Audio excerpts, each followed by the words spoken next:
A embaixada americana chamou o ministro Alexandre de Moraes de tóxico, reforçou a validade das sanções financeiras aplicadas pelo governo americano. A declaração foi uma resposta à decisão do ministro Flávio Dino, que impediu bancos brasileiros de cumprir decisões de outros países. Reportagem de Luciana Amaral.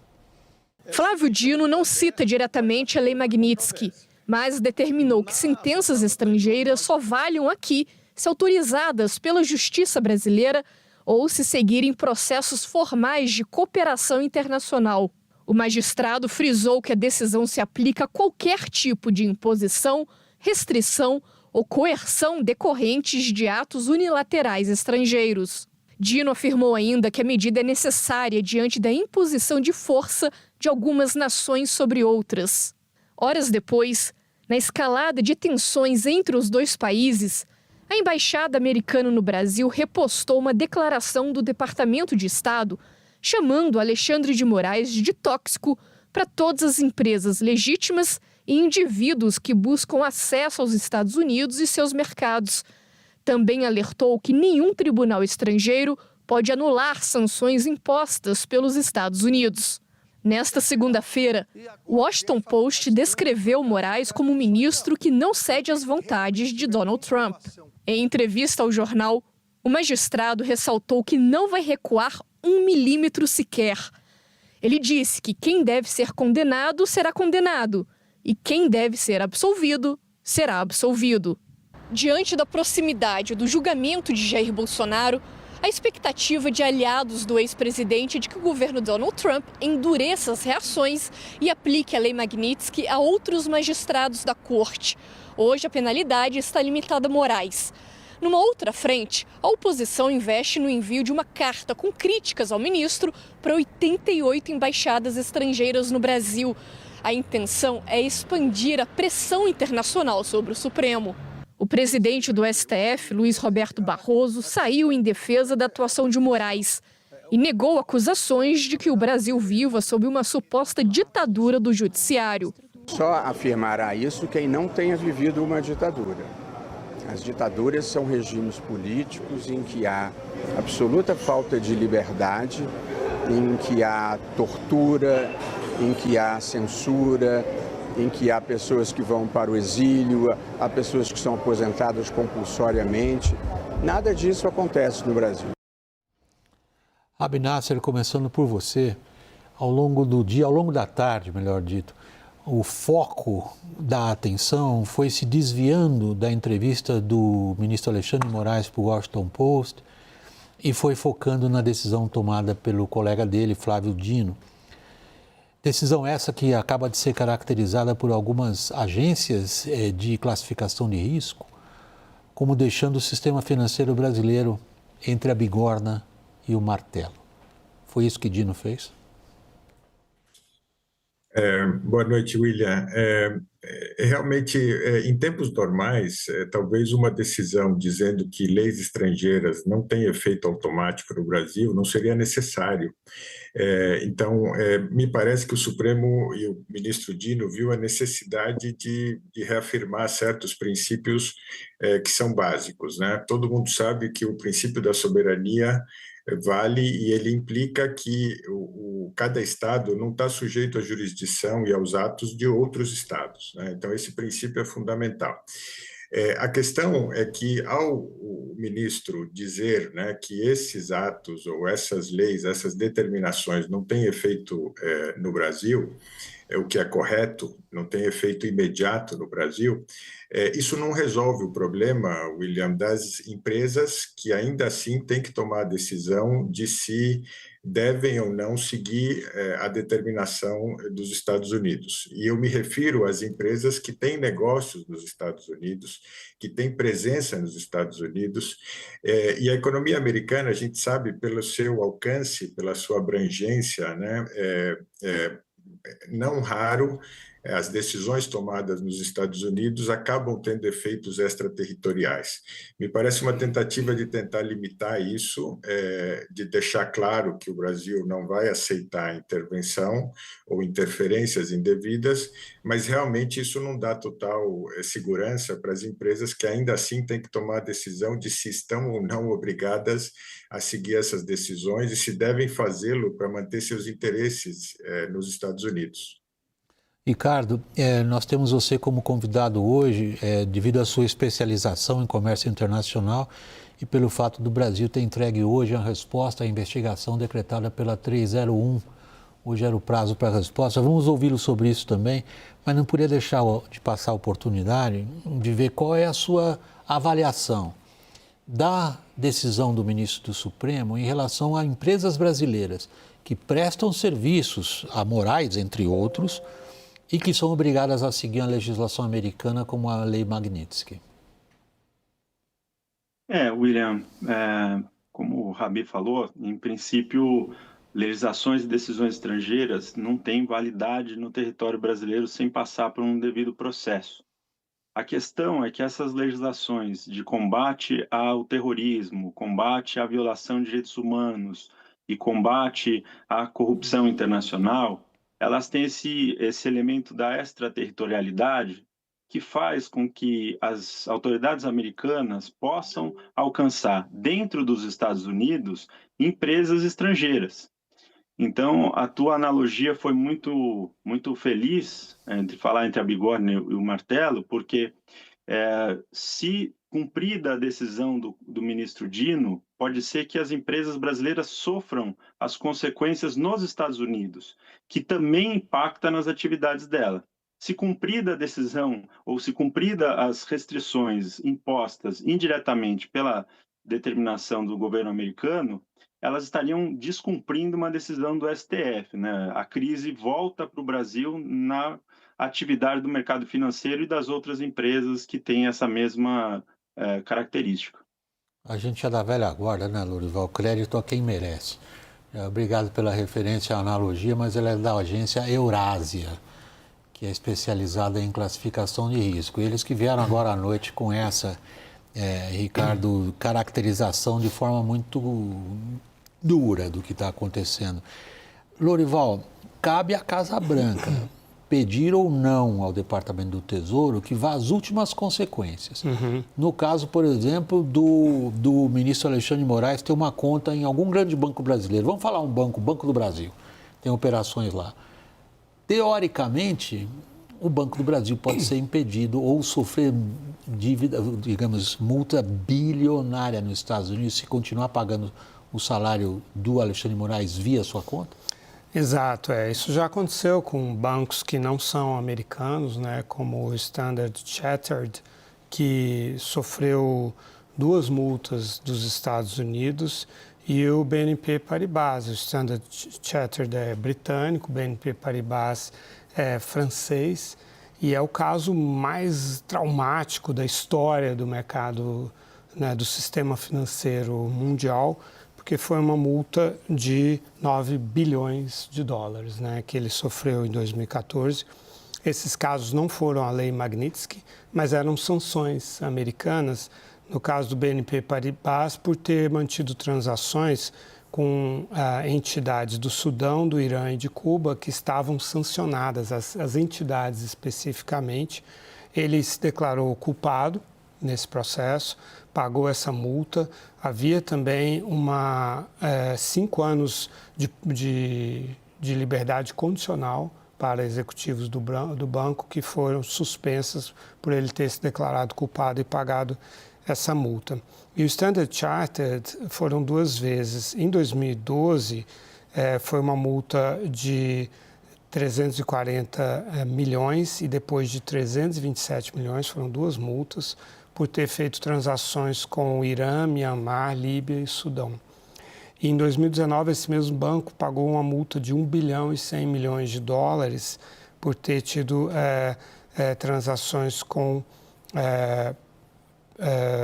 autoridades do Mianmar, Zimbábue, Cuba, Sudão, Síria e Irã. De maneira que essas pessoas eram eram acusadas de lavagem de dinheiro. De maneira que, assim, existem esses casos anteriores, né? E há outros também, mas esses são os mais conhecidos. Como é que caiu em Brasília essa decisão do Dino, Daniel? O que é que se comenta? Vou completar, desculpa, é rápido. O que se comenta? Que Dino sabia o que estava fazendo ou fez por ignorar as consequências? Não, está dobrando a aposta, assim como praticamente todos os atores envolvidos, William. Eu me lembrei muito hoje, já no fim da semana passada tinha me lembrado, daquelas fases, daquelas etapas do luto, de negação, raiva, negociação, depressão e aceitação. Para mim está claro, tanto no governo brasileiro quanto no Supremo, e podemos incluir até elementos do governo americano aí, que já passou a fase da negação, já passou a fase da raiva, já passou a fase da negociação. Eu encontro elementos ali, às vezes de aceitação, às vezes de depressão, mas principalmente de aceitação.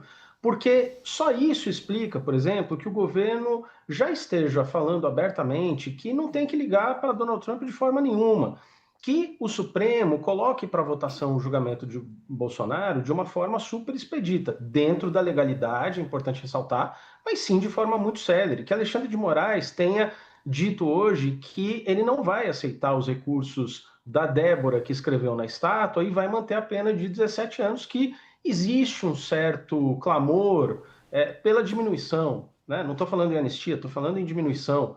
E, por outro lado, eu vejo o governo americano hoje muito significativo que a embaixada fez. O encarregado de negócios da Embaixada do Brasil já foi chamado no Itamaraty 2 vezes, levou uma cobrança muito dura e hoje, contrariando tudo que ele levou de cobrança, postou novamente a embaixada, né? E ele responde pela embaixada, postou novamente uma publicação dizendo que Alexandre de Moraes é tóxico e fazendo um aviso aos ministros do Supremo. Enfim, existe um ambiente de aceitação de crise. Eu acho que, pelo que você descreveu, esse é o ambiente de vamos piorar a crise, Caio. William, tá claro que o Brasília ainda aposta em responder os ataques e as manifestações e os gestos e as decisões da Casa Branca, em vez de partir para um diálogo, né? Eu tenho a percepção que o Brasil não está pagando para ver até onde vai e apostando que esse até onde vai que tem limites para a entrada de decisões americanas ou de sanções americanas aqui no Brasil. E isso casado, claro, com pesquisas de popularidade que apontam que o discurso da soberania, seja do Flávio Dino, ex-ministro do Lula, ou seja do próprio presidente Lula, dá louros e ganhos em termos de política doméstica. A hora que isso começar a desvirtuar, as pesquisas apontarem que o país gostaria de ter, se for isso mesmo, solucionadores de crise e não estimuladores de crise, né? E a hora que, se vier um impacto muito grande dessas decisões dos Estados Unidos, aí a rota muda. Mas enquanto as pesquisas estiverem apontando um breve ganho de popularidade, e enquanto não tiver nada muito drástico em relação aos punidos, aos sancionados, à economia brasileira, não vai ter mudança de rota. Agora, Rabi Nasser, a gente supõe, nós leigos, que o campo do direito seja quase uma ciência, entre aspas. Sabemos que está mais para a filosofia, muitas vezes. A decisão tomada por Flávio Dino, do ponto de vista do direito internacional, nos coloca em que situação? Olha, veja, William, é bom lembrar que essa decisão foi tomada num processo que trata de outro tema, né? É uma decisão da Justiça da Inglaterra determinando algo para o IBRAM, que é um instituto aqui no Brasil. E o ministro registra que essa decisão vale para o caso concreto, mas que a fundamentação dela se aplica a casos similares. Está aí, me parece, a intenção de mandar essa mensagem de que o Brasil não admite que essas decisões estrangeiras, né, e ele faz referência todo ao contexto atual que o mundo vive, em que há uma retomada do nacionalismo, das intervenções, protecionismos e tudo mais, então ele indica que ele viu a necessidade de registrar essas questões de direito internacional e que são, como eu disse, são princípios fundamentais, basilares, né?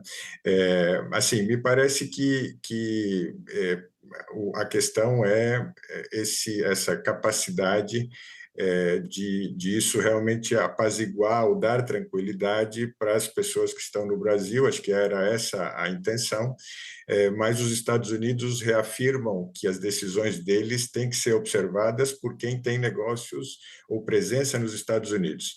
Resumindo, William, me parece que há aqui uma disputa de soberanias, né? Que é o que os dois países estão fazendo, cada um se apegando à sua e dizendo que as suas decisões têm que ser respeitadas. Ricardo, a gente vai movendo um pouquinho mais na direção do comércio. Essa investigação aberta por ordem da Casa Branca contra o Brasil por supostas práticas comerciais desleais teve uma resposta enorme hoje por parte do governo brasileiro. Ela tem contenciosos ali que são antigos, etanol, por exemplo, propriedade intelectual, são coisas que a gente vê há 20 anos sendo na mesa entre os anos. Porém, Big Techs e PIX são temas muito recentes nos contenciosos entre o Brasil e os Estados Unidos, levantados pelos americanos, esses contenciosos, com muita ênfase. Foi, na sua avaliação, satisfatória a resposta que o Brasil deu hoje em relação às Big Techs e ao PIX, dizendo basicamente o seguinte: não, as acusações de vocês são completamente infundadas? O comércio internacional e essa dinâmica entre os países, como você bem colocou, não é uma novidade, elas existem há muitas décadas e vão continuar existindo para sempre. O que existe de novo é o fato de que o multilateralismo ele foi muito enfraquecido, então a gente está discutindo na rede bilateral o que coloca o Brasil numa posição muito frágil. Porque, muito embora as respostas possam ter fundamentos técnicos e fáticos, a decisão nos Estados Unidos e no Brasil, ela passa também por um filtro político. Então, as respostas em relação ao PIX, eu acho que o Brasil tem um caso muito robusto para defender perante os Estados Unidos, seja bilateralmente, seja multilateralmente, né? Lógico que em outras questões, tanto os Estados Unidos quanto o Brasil podem ter fragilidades, mas no que diz respeito ao PIX e no que diz respeito às Big Techs, até o presente momento, eu acho que o Brasil tem bons argumentos para se defender. Se isso vai ser efetivo, eu já não tenho tanta certeza. Essa questão que ele deixou no ar, Ricardo, é decisiva, Lourival. No caso das Big Techs, a resposta do Brasil é quase que uma lição de interpretação ao governo americano da decisão recente do STF sobre a constitucionalidade ou não do artigo 19 do Marco Civil da Internet. O STF, ao dizer que é inconstitucional, ele levanta a própria interpretação, que muitos comparam uma censura prévia atribuída agora às Big Techs. O governo brasileiro diz que não, diz que o governo americano não está sabendo interpretar isso muito bem. E aí, como é que o governo americano vai receber essa resposta? Pois é, isso é uma questão super importante para o governo americano, tanto assim que na negociação com a União Europeia, esse é hoje o principal entrave. Essa questão regulatória, né, lembrando que em 2023 a União Europeia criou uma regulação muito robusta a respeito das redes sociais e também do uso da inteligência artificial. E aí agora essas negociações travaram nisso, as negociações comerciais. Não foi feito um acordo final, detalhado, e esse é o principal empecilho, porque a União Europeia está dizendo, olha, a gente não pode mexer na nossa legislação por causa de uma negociação comercial. Então, a parte tarifária, eles estavam conseguindo avançar, mas a parte regulatória travou. um acordo final comercial entre e todo aquilo que foi construído de investimentos europeus nos Estados Unidos em energia, em compra de armamentos e da tarifa de 15%, tudo isso está correndo o risco de acabar, de cair por terra por causa da questão regulatória. Sabe o que eu pensei, refleti ao longo do dia, William, é que se há uma aliança política, uma proximidade grande nessa quadra da política brasileira entre o Congresso Nacional, entre o Supremo Tribunal Federal e o Palácio do Planalto, para tantas coisas, jogam juntos em tantas coisas, no mesmo dia que o Brasil e as principais confederações do setor privado, da indústria, da agricultura, apresentam respostas técnicas, e o próprio governo brasileiro, respostas técnicas bem elaboradas, sim. O documento brasileiro é bem elaborado, o documento da CNI e da CNA são bem elaborados. Uma decisão política do ministro Flávio Dino, dentro de um processo que não tem nada a ver com essa história toda, acaba dificultando um processo maior. Porque como que isso vai bater lá nos Estados Unidos e em Washington? Washington vai falar, poxa, eu vou me atentar às respostas técnicas do governo brasileiro bem argumentadas ou vou me atentar a uma resposta política de um ministro do Supremo, que é ex-ministro da Justiça do Lula, e inflamando ainda mais essa questão? Poderia, de alguma maneira, ter algum acerto, né, para que houvesse essa possibilidade de mostrar para os Estados Unidos que temos bons argumentos técnicos, aliás, quase todos, já que a entrada deles para cá contra nós é muito mais política do que técnica. Mas quase na mesma hora que o governo estava respondendo tecnicamente o USTR, o Flávio Dino lá no Supremo estava soltando uma decisão dentro de outro processo que não tem nada a ver com a questão toda. Excelente a provocação do Caio, Daniel. Em que medida o governo brasileiro, de fato, confia numa resposta técnica bem elaborada e fundamentada aos Estados Unidos, ou meio que jogou para o alto? Não adianta o que a gente fala, eles vão vir mesmo com um porrete de tamanho monstruoso?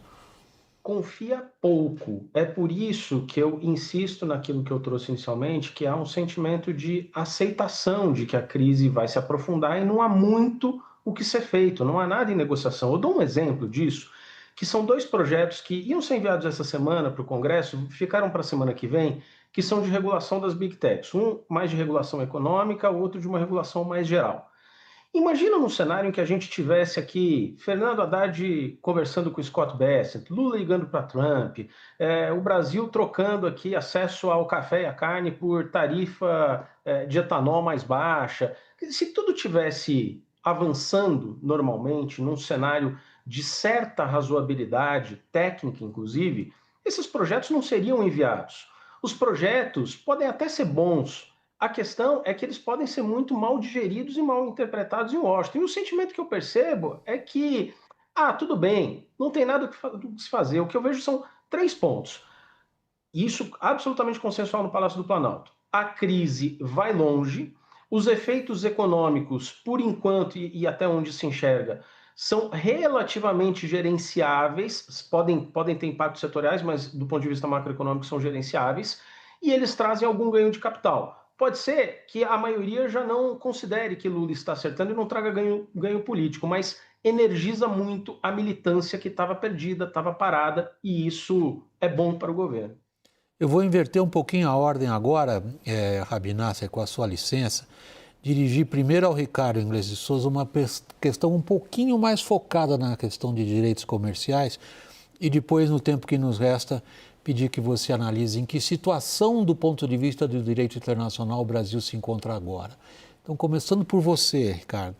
Quando o Brasil apresenta, como fez aos Estados Unidos, respostas técnicas a demandas que você mesmo qualificou como políticas, como é que ficamos?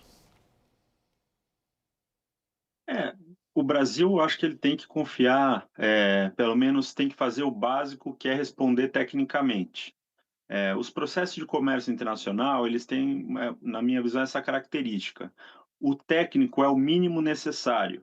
Depois de feito o mínimo necessário, para você avançar, você precisa ir para o campo político. E aí o Brasil vai precisar desenvolver uma agenda mais efetiva do que ele vem desenvolvendo até o presente momento, né? Senão, ele vai ficar com o mínimo, e o mínimo nesse cenário não é suficiente. Agora, por último, Rabi Nasser, existe direito internacional na lei da selva? Então, ele é muito pouco eficaz, William. Ele continua existindo, mas ele tem a sua eficácia reduzida. E esse é um desafio que a gente tem para explicar para os alunos a relevância hoje do direito internacional, né, que está realmente enfraquecido. Inclusive, essa investigação que os Estados Unidos estão conduzindo, ela é baseada em leis internas deles, né? E eles estão se dispondo a investigar certas práticas do Brasil que eles consideram prejudiciais, e há aí uma certa ironia, né? Incluir questões de desmatamento e combate à corrupção, como se isso fosse uma preocupação realmente sincera, né, dos Estados Unidos. Não parece ser. Então, o Brasil, me parece, faz bem em participar, porque é um mercado importante para o Brasil, em responder tecnicamente, mas aí o que o Brasil, restaria ao Brasil fazer, se os argumentos dele não forem aceitos, seria levar a questão para a OMC e dizer que isso viola as regras internacionais. Como nós todos sabemos, né, hoje isso não é uma opção eficaz, porque o mecanismo de solução de controvérsia da OMC não está funcionando a contento, né? Ele não vai até as últimas instâncias mas o Brasil, simbolicamente, questionou o tarifaço na OMC, iniciou lá uma disputa, então continua, e me parece que faz sentido para um país como o Brasil se apegar ao direito internacional, ainda que a eficácia dele hoje esteja limitada.